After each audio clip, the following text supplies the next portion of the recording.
दोस्तों, तो answer writing series में आज हम लोग हैं। तो इसमें जो सबसे पहला प्रश्न है कि भारतीय संघीय व्यवस्था के समान दिग्गों की चर्चा करना है, यानी कि कंटेम्प्रेरी डायमेंशंस चैलेंजेस की चर्चा करनी है। और ये है कि क्या राज्य की जो शक्ति है उसको बढ़ाना चाहिए या नहीं बढ़ाना चाहिए, अपने विचार जो है व्यक्त करना है। तो आइए सबसे पहले देख लेते हैं कि आखिर कंटेम्प्रेरी डायमेंशंस या चैलेंजेस क्या है भारतीय संघीय व्यवस्था में।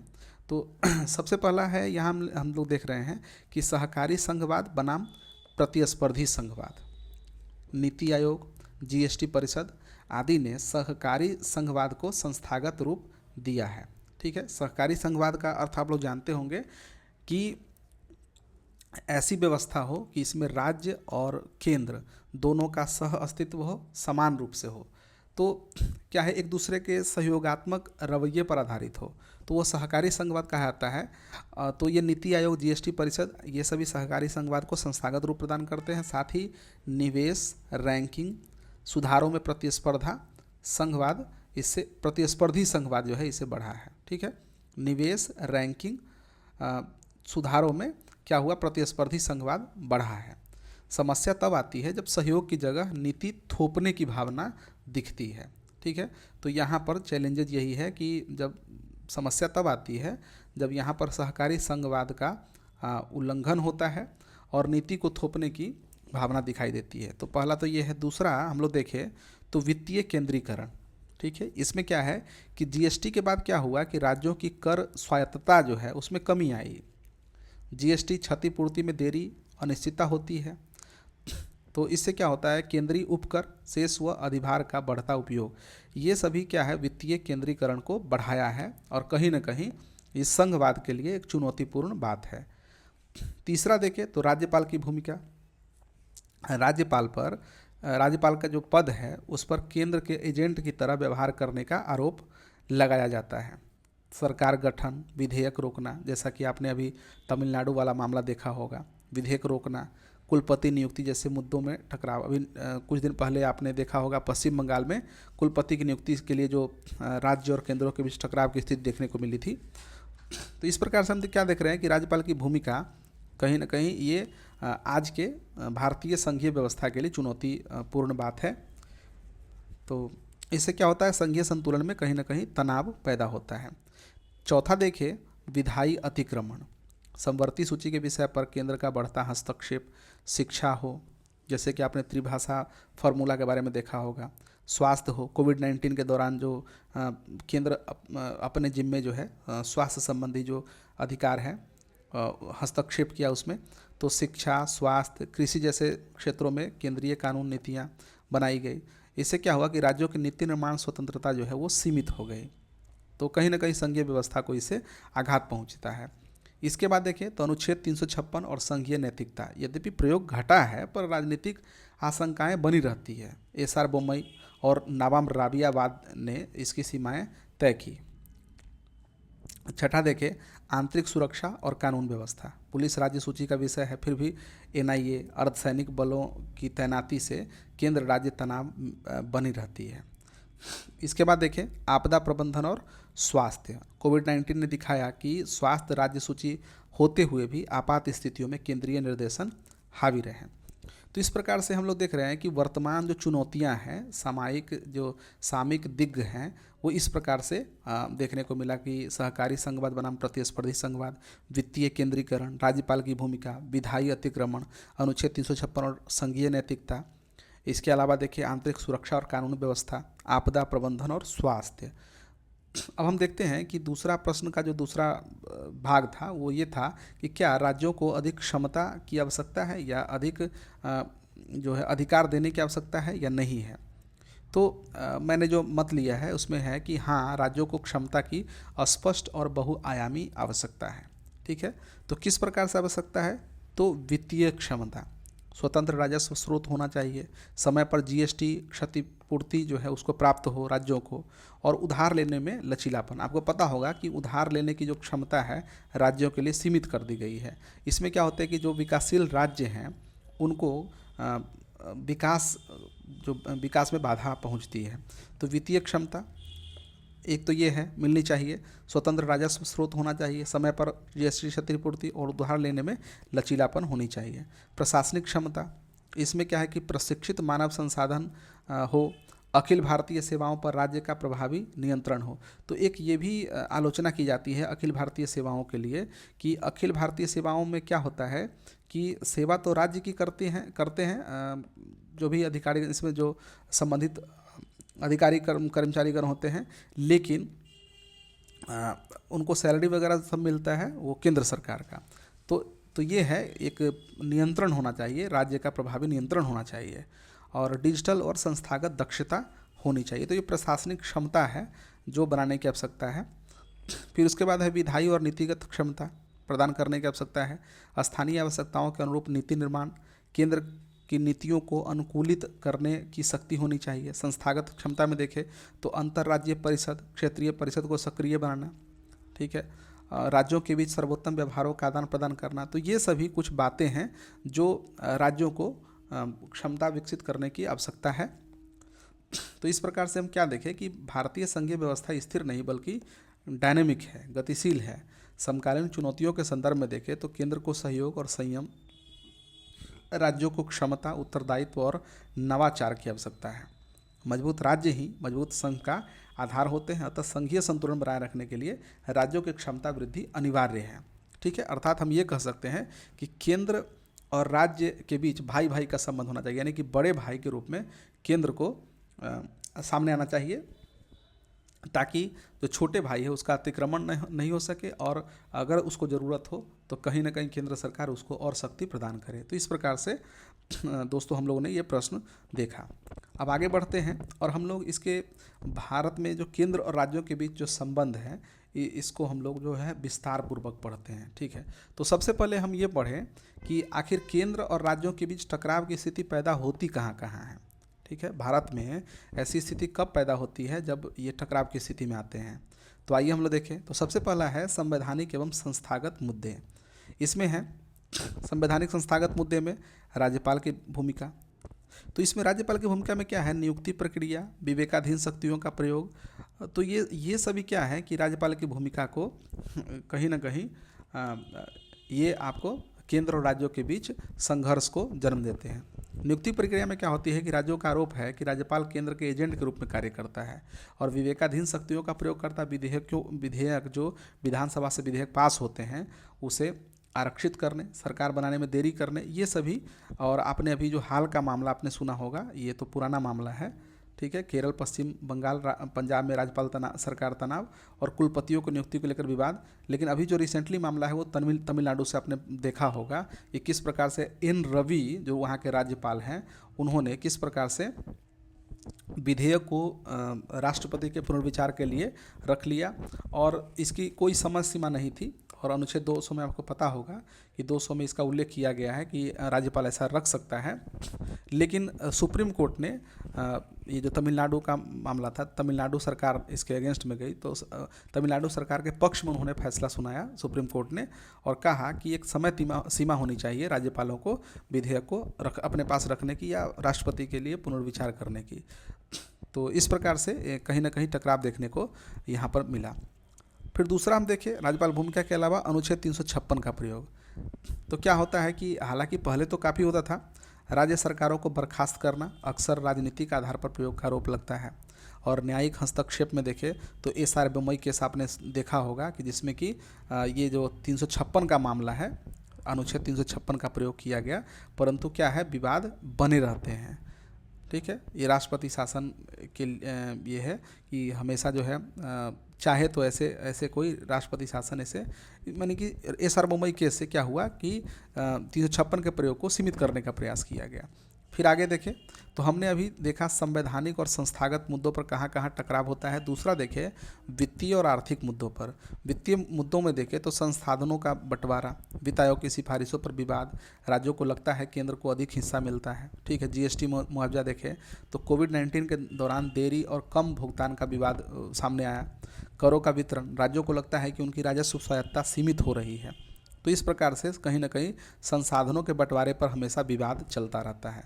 दूसरा देखें तो ऋण सीमा और वित्तीय स्वायत्तता, राज्यों के उधार पर नियंत्रण, केंद्रों द्वारा माफ़ कीजिए केंद्र द्वारा राज्यों की उधार सीमा तय करना। हाल का उदाहरण देखें कि केरल सरकार के केंद्र के खिलाफ सुप्रीम कोर्ट में केस किया है। तो जहाँ भी देखिए, जहाँ भी ये टकराव की स्थिति तब आती है जब केंद्र और राज्य में सरकारें अलग अलग होती है, अलग अलग पार्टियों की सरकार होती है, तब जा कर के समस्या देखने को मिलती है। जैसा कि आप हमेशा हमेशा पाएंगे कि तमिलनाडु, केरल, पंजाब, यहीं पर ये टकराव की स्थिति देखने को मिलती है। अब आगे देखें विधायी और नीतिगत मुद्दों में, तो विषय क्षेत्राधिकार, यानी कि होता क्या है कि राज्य सूची के विषयों पर केंद्रीय हस्तक्षेप देखने को मिलता है।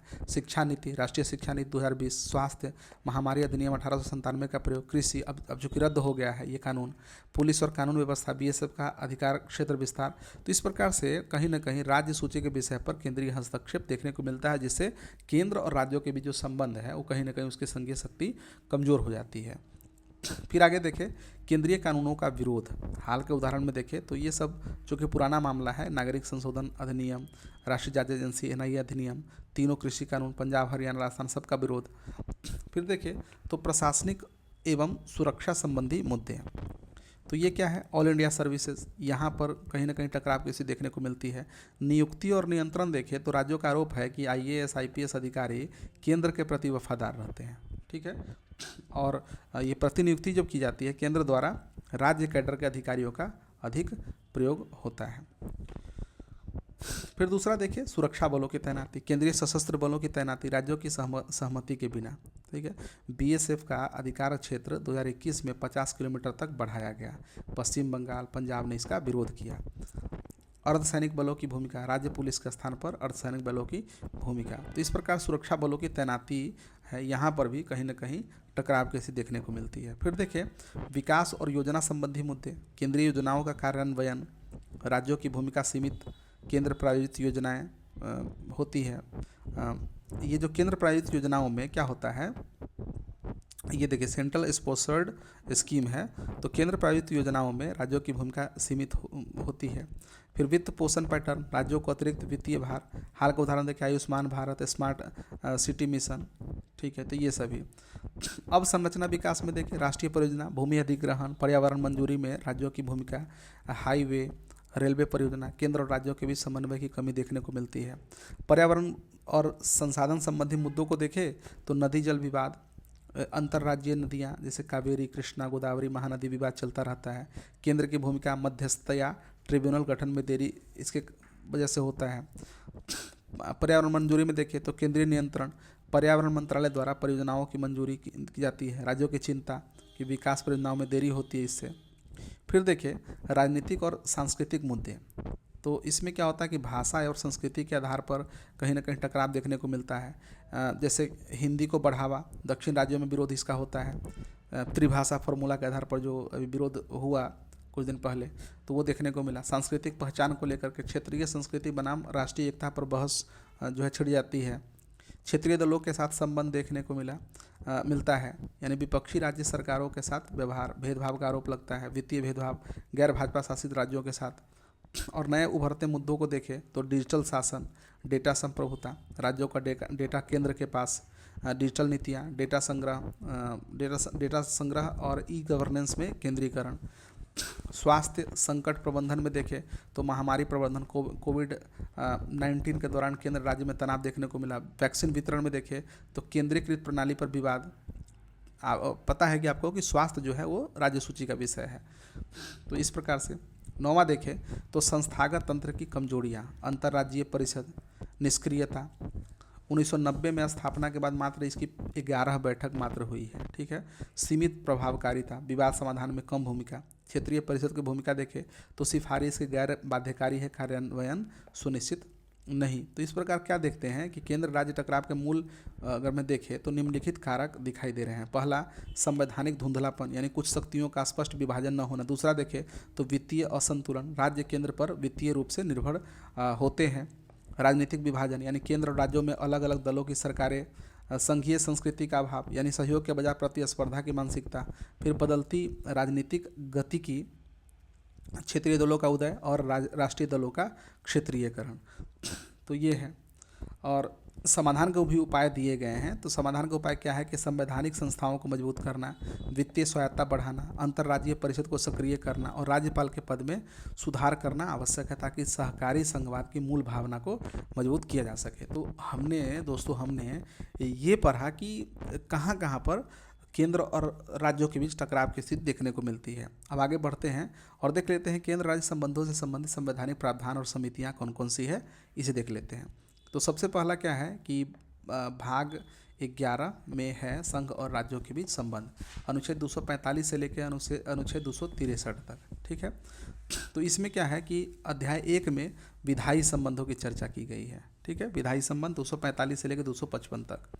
और इसमें 245 में देखें तो विधियों का विस्तार, 246 में विधि निर्माण की शक्ति, 247 में अतिरिक्त न्यायालयों का गठन, 248 में अवशिष्ट विधायी शक्तियाँ, 249 में राज्यसभा द्वारा राज्य सूची के विषय पर कानून, 250 में आपातकाल के दौरान राज्य सूची के विषय पर कानून, 251 में 249 और 250 के अंतर्गत बने कानूनों की प्रावधानता, 252 में 2 या से अधिक राज्यों की सहमति से कानून, 253 में अंतर्राष्ट्रीय समझौते को लागू करने के लिए कानून, 254 में केंद्र और राज्य कानूनों के बीच असंगति, 255 में सिफारिशों और पूर्वानुमति के संबंध में। तो ये है। अध्याय 2 में देखिए प्रशासनिक संबंध। अभी तक हमने विधायी संबंध देखा और विधायी संबंध के बाद प्रशासनिक संबंध देखे। तो 256 में क्या है कि राज्यों द्वारा संघीय कानून का पालन, 257 में कुछ मामलों में राज्यों पर संघ का नियंत्रण, 257A 1976 में जोड़ा गया, 1978 में इसे हटा दिया गया। ठीक है। 258 में संघ द्वारा राज्यों को शक्ति प्रदान करना, 258A में राज्यों द्वारा संघ को शक्ति प्रदान करना। 259 में देखें इसको संशोधित कर दिया गया। 260 में भारत के बाहर के क्षेत्रों के संबंध में संघ की अधिकारिता। उसके बाद देखें तो 261 में सार्वजनिक कार्य, अभिलेख और न्यायिक कार्यवाही, 262 में अंतर्राज्यीय नदी जल विवाद का न्याय निर्णयन, 263 में अंतर्राज्यीय परिषद का गठन।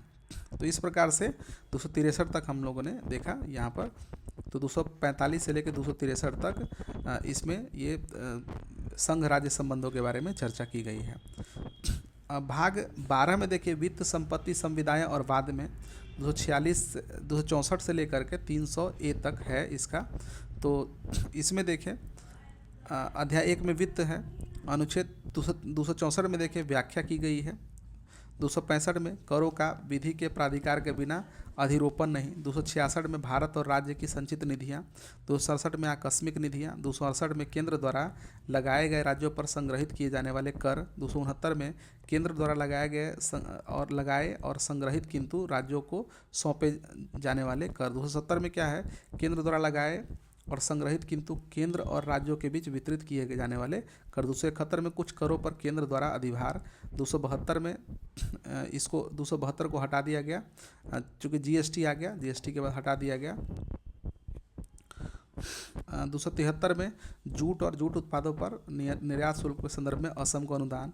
तो ये सभी कुछ है, इतना इम्पोर्टेंट नहीं है, लेकिन ये सब जैसे 279 जीएसटी परिषद, ठीक है, ये हम लोग जानेंगे। 280 वित्त आयोग, 281 वित्त आयोग की सिफारिशें, ठीक है, तो ये हमें जानना होगा।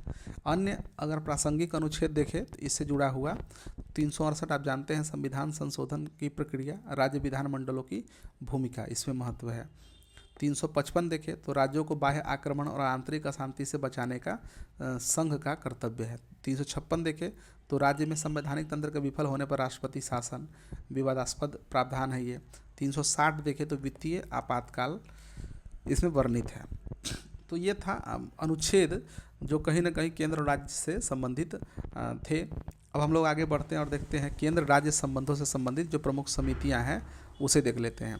तो सबसे पहला है राज मन्नार समिति 1969।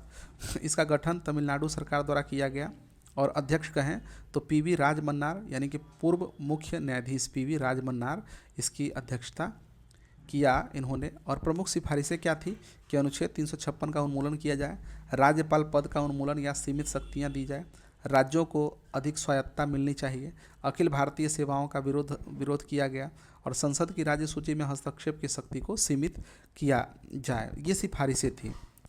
दूसरा देखिए सरकारिया आयोग 1983-1988 के बीच गठन केंद्र सरकार द्वारा। अध्यक्ष न्यायमूर्ति RS सरकारिया। प्रमुख सिफारिशें क्या थी कि अनुच्छेद 357 माफ़ कीजिए अनुच्छेद 356 का संयमित उपयोग होना चाहिए, यानी कि अंतिम उपाय के रूप में इसे देखा जाना चाहिए। राज्यपाल की नियुक्ति में राज्य के मुख्यमंत्री से परामर्श होनी चाहिए। राज्यपाल विवेकाधीन शक्तियों का सीमित उपयोग करे। अंतर्राज्यीय परिषद को सक्रिय बनाना और वित्त आयोग की सिफारिशों का सम्मान करना, ये सरकारिया आयोग के प्रमुख सिफारिशें थी। पुंछी आयोग को देखें, अनुच्छेद 356 ये 2007 का मामला है। तो गठन केंद्र सरकार द्वारा किया गया। इसकी अध्यक्षता न्यायमूर्ति मधुकर H पुंची ने किया था। प्रमुख सिफारिशें क्या थी? अनुच्छेद 356 के स्थान पर संवैधानिक आपातकाल इसका नाम दिया जाना चाहिए। राज्यपाल का 5 वर्ष का निश्चित कार्यकाल हो। राज्य विधानसभा द्वारा महाभियोग से हटाने का प्रावधान हो और स्थानीय निकायों को संवैधानिक सुरक्षा प्रदान की जाए। ये पुंछी आयोग जो है इससे संबंधित प्रावधान थे। फिर MM पुंछी आयोग संविधान पुनर्निर्माण आयोग 2000 का मामला। तो न्यायमूर्ति MN वेंकट चलैया, बाद में न्यायमूर्ति पुंछी। प्रमुख सिफारिशें क्या थी कि केंद्र राज्य संबंधों के लिए अंतर्राज्यीय परिषद को मजबूत बनाना। राज्यपाल की नियुक्ति में राज्य सरकार की सहमति। अनुच्छेद 356 पर अधिक नियंत्रण और वित्तीय स्वायत्तता। 5वां है आनंद राम आयोग, ये 1983 का है। गठन अहोम सरकार द्वारा, यानी कि असम सरकार द्वारा इसका गठन किया गया। M आनंद राम ने इसकी अध्यक्षता की। फोकस क्या था कि केंद्र और पूर्वोत्तर राज्यों के बीच संबंध पर फोकस किया गया। सिफारिश क्या थी कि पूर्वोत्तर राज्यों के लिए विशेष प्रावधानों की मांग की गई। 6ठा वेंकट चलैया आयोग 2002 का मामला है। तो ये गठन इसका किया गया केंद्र सरकार द्वारा। अध्यक्षता न्यायमूर्ति MN वेंकट चलैया ने किया। सिफारिशें क्या थी? संघीय ढांचे को मजबूत करना, राज्यों को अधिक वित्तीय शक्तियाँ प्रदान करना, सहकारी संघवाद को बढ़ावा देना। 7वां देखें तो प्रशासनिक सुधार आयोग की सिफारिश देखें तो पहला प्रशासनिक सुधार आयोग 1966 से 70 के बीच था। इसकी अध्यक्षता की के हनुमंतैया ने किया। सिफारिशें क्या थी कि केंद्र राज्य संबंधों में सुधार हो, विकेंद्रीकरण की भावना जो है प्रबल की जाए। दूसरा प्रशासनिक सुधार आयोग देखें 2005 से लेकर 9 के बीच। तो इसके जो अध्यक्षता किया था वीरप्पा मोइली ने किया था। प्रमुख सिफारिशें क्या थी? अनुच्छेद 263 के तहत अंतर्राज्यीय परिषद को सक्रिय बनाना, राज्यपालों की नियुक्ति में पारदर्शिता लाना, राजकोषीय संघवाद को मजबूत करना। अब देख लेते हैं महत्वपूर्ण संवैधानिक संशोधन। पहला देखें तो 7वां संशोधन 1956 में राज्यों का पुनर्गठन था और भाषाई राज्यों का गठन हुआ। 42वां संविधान संशोधन देखें 1976 में आपातकाल के दौरान केंद्र की शक्तियाँ बढ़ी। 44वां देखें 1978 में 42वां संविधान संशोधन में कुछ प्रावधान को निरस्त किया गया, संघीय संतुलन जो है फिर से बहाल हो गया। 73वां संविधान संशोधन 1992 में पंचायती राज संस्थाएं अस्तित्व में आई, स्थानीय स्वशासन मजबूत हुआ। 74वां 1992 में नगरपालिकाएं अस्तित्व में आई, शहरी स्थानीय निकाय प्रभाव में आया। 101वां 2016 में GST और अप्रत्यक्ष कर सुधार हुआ, GST काउंसिल का गठन हुआ। अब हम लोग देख लेते हैं संस्थागत तंत्र। इसमें पहला है अंतर्राज्यीय परिषद। ये संवैधानिक आधार देखें तो अनुच्छेद 263 में इसका जिक्र है। गठन 1990 में किया गया। संरचना में देखें तो अध्यक्ष इसमें प्रधानमंत्री होते हैं, केंद्रीय मंत्री और सभी मुख्यमंत्री इसके सदस्य होते हैं। उद्देश्य क्या है कि केंद्र राज्य और अंतर्राज्यीय विवादों का समाधान। दूसरा देखें GST काउंसिल, ये जो है 279A अनुच्छेद में इसका वर्णन किया गया है। 101वें संविधानिक संशोधन में इसको जोड़ा गया। गठन देखें 2016 में हुआ। संरचना में देखें केंद्र वित्त मंत्री अध्यक्ष होते हैं और राज्य वित्त मंत्री इसके सदस्य गण होते हैं। निर्णय देखें तो 3/4 बहुमत से केंद्र के 1/3 और राज्यों के 2/3 मत। तीसरा देखें तो वित्त आयोग संवैधानिक आधार देखें 280 में अनुच्छेद 280 में इसका जिक्र है। गठन प्रत्येक 5 वर्ष में। मुख्य कार्य देखें करों के वितरण की सिफारिश है। राष्ट्रीय विकास परिषद देखें NDC, तो गैर संवैधानिक निकाय है। गठन इसका 1952 में किया गया था। संरचना में देखें तो अध्यक्ष इसमें प्रधानमंत्री होते हैं और सदस्य में केंद्रीय मंत्री और सभी मुख्यमंत्री। इसका उद्देश्य क्या है? आर्थिक नियोजन में एक कोऑर्डिनेशन बनाना इसका कार्य होता है। फिर जोनल काउंसिल यानी कि क्षेत्रीय परिषद देखें तो कुल 6 क्षेत्रीय परिषद है, उत्तरी, मध्य, पूर्वी, पश्चिमी, दक्षिणी और पूर्वोत्तर। गठन इसका राज्य पुनर्गठन अधिनियम 1956 के तहत इसका गठन किया गया। अध्यक्षता केंद्रीय गृह मंत्री करते हैं और उद्देश्य क्या है, क्षेत्रीय सहयोग और विवाद समाधान का कार्य करते हैं। अब देखें न्यायिक व्याख्या, मील का पत्थर निर्णय जो दिया गया है वो सब क्या है, जैसे देखें तो केशवानंद भारती केस, इसमें 1973 में किया गया, मूल ढांचा का सिद्धांत दिया गया, ठीक है, संघवाद को मूल ढांचे का सिद्धांत माना गया। फिर दूसरा है S R Bommai. S R Bommai में क्या है कि अनुच्छेद 356 पर न्यायिक समीक्षा हुई और ये 1994 का मामला है। दिल्ली बनाम केंद्र 2018 में दिल्ली के प्रशासन नियंत्रण पर स्पष्ट व्याख्या की गई। फिर गुप्ता बनाम भारत संघ, इसमें राज्यपाल की नियुक्ति और पदच्युति से संबंधित बातें थी। और कुमार पद्म प्रसाद बनाम भारत संघ, राज्यपाल की विवेकाधीन शक्तियाँ 1992 में यह जो है अस्तित्व में आया। वर्तमान चुनौतियों और भविष्य को देखें तो प्रमुख चुनौतियां क्या है, राजकोषीय संतुलन, राज्यों का वित्तीय निर्भरता, संस्थागत कमजोरियां देखें तो अंतर्राज्यीय परिषद की निष्क्रियता, राजनीतिक विभाजन देखें, केंद्र और राज्यों में अलग अलग दल, नए मुद्दे देखें, जलवायु परिवर्तन, साइबर सुरक्षा, डेटा संप्रभुता। भविष्य के लिए सिफारिशें देखें तो संस्थागत सुदृढ़ता, अंतर्राज्यीय परिषद को सक्रिय बनाना, वित्तीय स्वायत्ता, राज्यों को अधिक कर शक्तियाँ, राज्यपाल पद सुधार, नियुक्ति प्रक्रिया में पारदर्शिता लाना, सहकारी संघवाद को बढ़ावा देना, संविधान के प्रस्तावना में सम्मिलित करना। तो भारतीय संविधान में केंद्र राज्य संबंधों के लिए व्यापक प्रावधान है, लेकिन व्यवहार में राजनीतिक और प्रशासनिक चुनौतियां बनी रहती है। विभिन्न समितियों की सिफारिशों को लागू करके और संवैधानिक संस्थाओं को मजबूती करके ही सहकारी संघवाद की मूल भावना को साकार किया जा सकता है। तो हमने देखा संवैधानिक प्रावधान केंद्र राज्य संबंधों के लिए। आगे बढ़ते हैं और हम देखते हैं कि केंद्र राज्य टकराव की स्थिति में जो समाधान है इसके क्या क्या उपाय हैं। तो संवैधानिक और संस्थागत सुधार देखें तो पहला, राज्यपाल पद में सुधार। नियुक्ति प्रक्रिया में तो एक स्वतंत्र समिति या कॉलेजियम द्वारा चयन होना चाहिए, सुप्रीम कोर्ट जजों की नियुक्ति की तरह। कार्यकाल निश्चित होना चाहिए, 5 वर्ष का निश्चित कार्यकाल, प्लेजर ऑफ प्रेसिडेंट के स्थान पर। हटाने की प्रक्रिया देखें तो राज्य विधानसभा के 2/3 बहुमत से महाभियोग राष्ट्रपति की तरह जैसा होता है वैसा होना चाहिए। स्पष्ट दिशा निर्देश, संविधान में राज्यपाल की विवेकाधीन शक्तियों का स्पष्ट उल्लेख होना चाहिए, तो ये किया जा सकता है। दूसरा देखें अनुच्छेद 356 पर नियंत्रण होना चाहिए। ये सभी क्या है, केंद्र और राज्य के बीच जो संबंध है इसको दुरुस्त करने की बात हो रही है।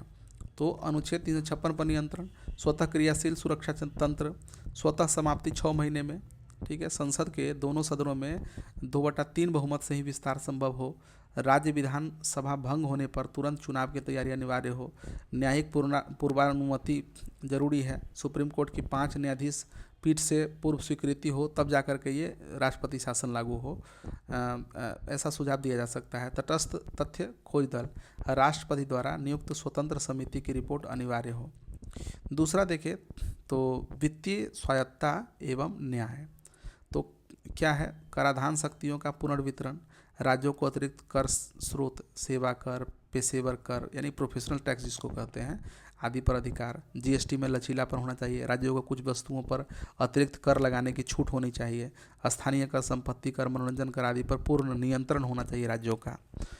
फिर देखें वित्त आयोग सुधार, संरचना अधिक स्वतंत्र होनी चाहिए, राज्यों का पर्याप्त प्रतिनिधित्व होना चाहिए, सिफारिशें स्वतः लागू, वित्त मंत्रालय द्वारा अस्वीकार न करने योग्य, पारदर्शिता देखें तो सिफारिशें तैयार करने का डेटा और मानदंड सार्वजनिक किए जाने चाहिए। ऋण प्रबंधन में क्या होना चाहिए, राज्यों की ऋण सीमा आय और व्यय के अनुपात में लचीली होनी चाहिए। सहकारी उधार तंत्र, केंद्र और राज्य संयुक्त रूप से बाजार से उधार ले।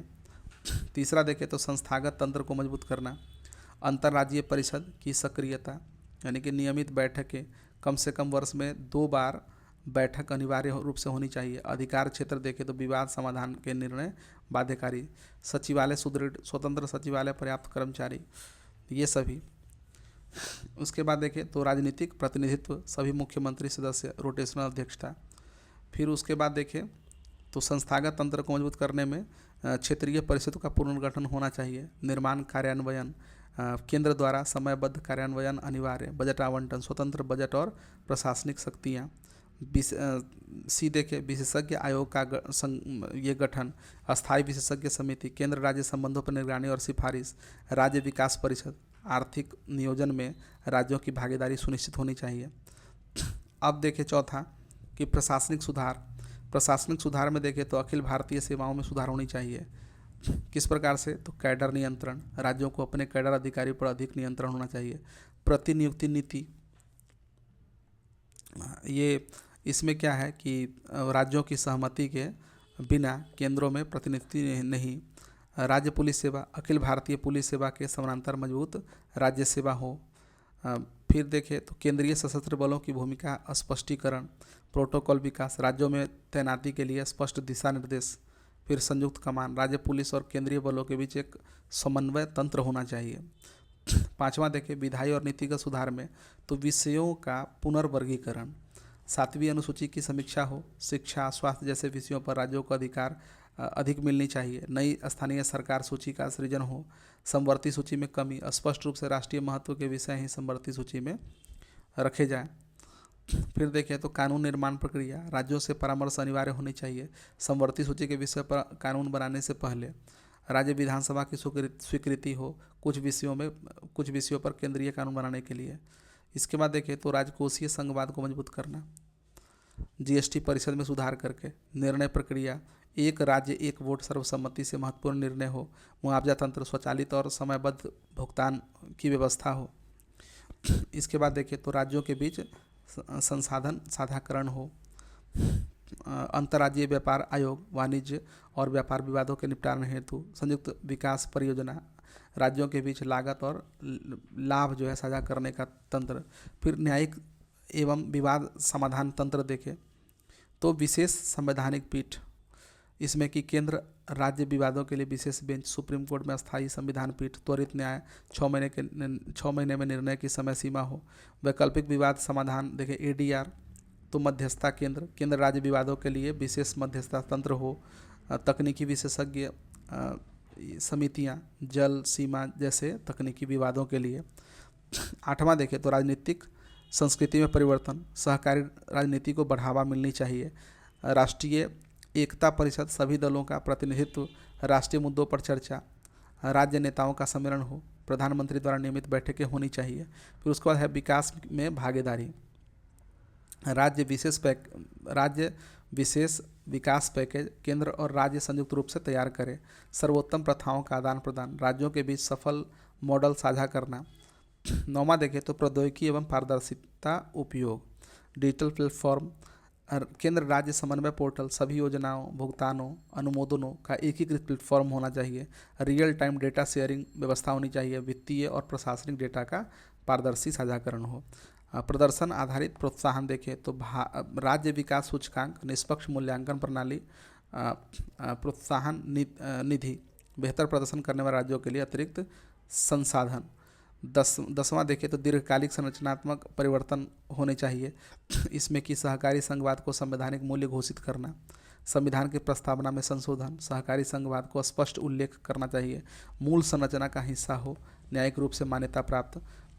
इसके बाद देखें तो असमान संघवाद पर पुनर्विचार, विशेष श्रेणी राज्य की अवधारणा, वस्तुनिष्ठ मानदंड आधारित, क्षेत्रीय समतोल निधि, कम विकसित क्षेत्रों के लिए विशेष कोष, कार्यान्वयन रणनीति देखें, चरणबद्ध दृष्टिकोण अगर देखें तो तत्काल उपाय ये होने चाहिए कि अंतर्राज्यीय परिषद की नियमित बैठकें शुरू, जीएसटी मुआवजा तंत्र सुधार, राज्यपाल नियुक्ति में पारदर्शिता।